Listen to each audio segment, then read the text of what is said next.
Hello friends, నమస్తే. Welcome to our channel. And ఈరోజు video వచ్చేసి ఎగ్ కర్రీ రెసిపీ అండి. ఈ ఎగ్ కర్రీ వచ్చేసి చాలా యమ్మీగా అండ్ టేస్టీగా చాలా బాగుంటుందండి.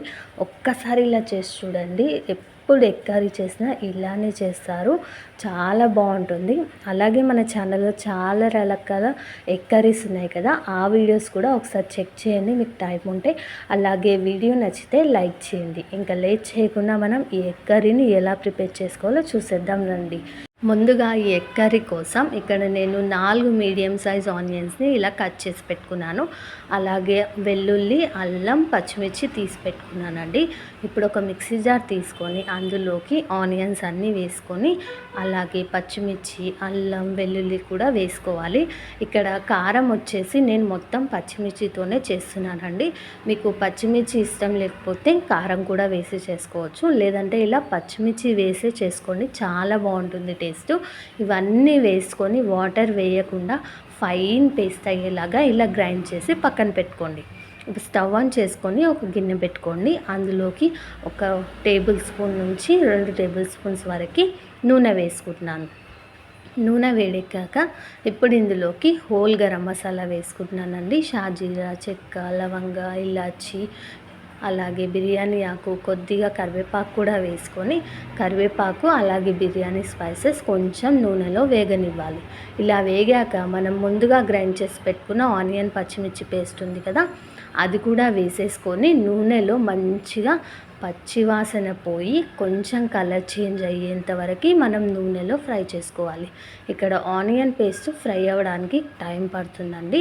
సో ఓపిక్గా మంటని మీడియం ఫ్లేమ్లో అడ్జస్ట్ చేస్తూ అడుగు పట్టకుండా మంచిగా ఫ్రై చేసుకోవాలి.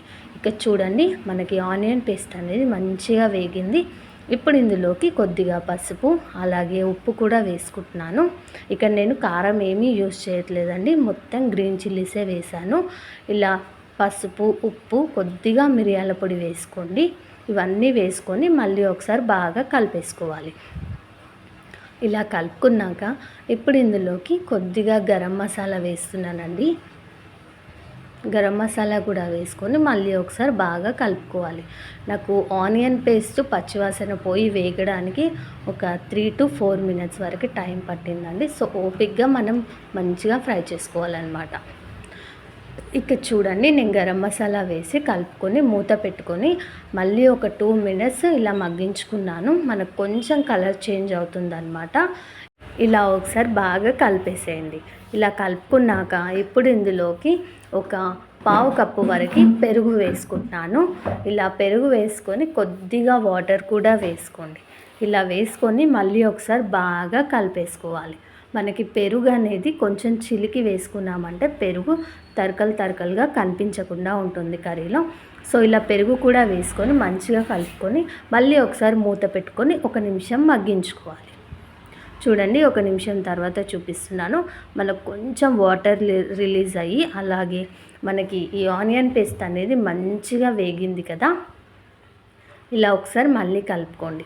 ఇలా కలుపుకున్నాక ఇప్పుడు ఇందులోకి కొద్దిగా 1 గ్లాస్ ఆఫ్ వాటర్ వేసుకుంటున్నాను. కొద్దిగా అంటే కొద్దిగానే వేసుకున్నానండి. ఇక్కడ నేను మరీ థిక్ గ్రేవీనే చేస్తున్నాను అనమాట, లూజ్గా ఏమీ చేయట్లేదు. సో ఇలా 1 గ్లాస్ ఆఫ్ వాటర్ వేసుకొని మళ్ళీ ఒకసారి బాగా కలిపేసుకోవాలి. ఇలా కలుపుకున్నాక ఇప్పుడు ఇందులోకి ఎగ్స్ని నేను ముందుగానే ఉడికించి తొక్క తీసి ఇలా ఆయిల్లో ఫ్రై చేసుకున్నానండి. కొద్దిగా పసుపు వేసి నూనెలో కొంచెం కలర్ వచ్చేంత వరకు ఫ్రై చేసుకున్నాను. ఎగ్స్తో పాటు మిగిలిన ఆయిల్ని కూడా ఇలా కర్రీలో వేసేసుకోండి, టేస్ట్ చాలా బాగుంటుంది. ఇలా ఎగ్స్ని వేసుకొని మళ్ళీ ఒకసారి కలిపేసి ఫైనల్గా కొద్దిగా కరివేపాకు వేసుకున్నాను.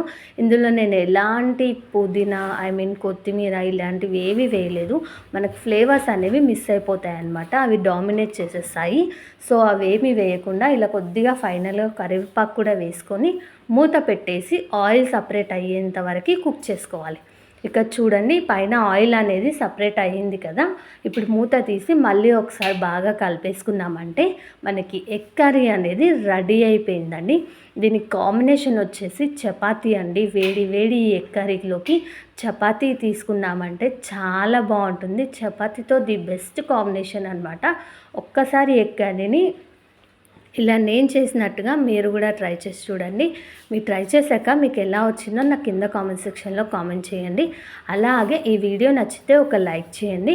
మీ ఫ్రెండ్స్ అండ్ ఫ్యామిలీ మెంబర్స్కి షేర్ చేయండి. మీరు మరిన్ని వీడియోస్ కోసం ఇప్పుడే మన ఛానల్ని సబ్స్క్రైబ్ చేసుకోండి. అలాగే పక్కనే ఉన్న బెల్ ఐకాన్ కూడా క్లిక్ చేయండి.